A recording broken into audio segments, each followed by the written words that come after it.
gurbette kemencene süryayı, yalan değildir yalan, özlerim maçkayı. Madaracı deresi eskisi gibi akar, hasret dolu gözlerle da bir ol gurbetten bakar. Sabah erkenden düder de evinin bacaları, gider kızlar maçkaya da yer alacaları.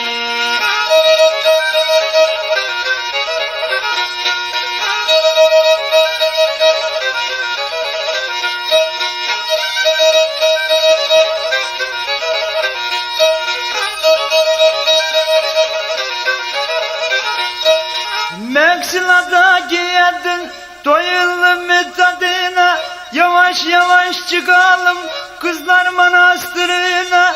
Kocadım gurbet elde emaçka diye, sütlaç yemek istersen de çık oradan Anşüköy'e.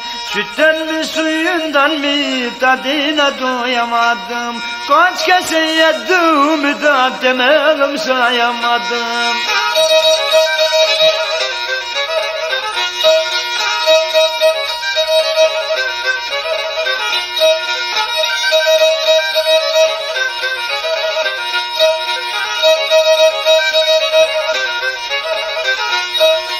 Göllerde alabalık, izgaranlık yabalım, çalıyor kemenceler, bir de horon kuralım.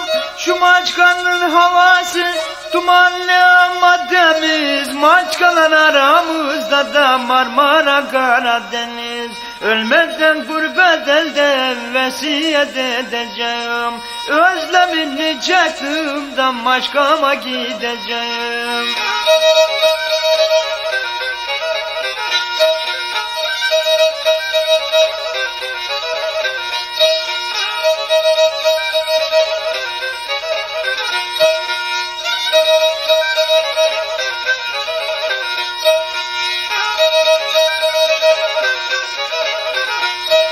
Sisten yollar görünmez, bir daha bakarsın güneş. Var mıdır dünyalarda da maçkama benzer bir eş? Var mıdır dünyalarda uy maçkama benzer bir eş?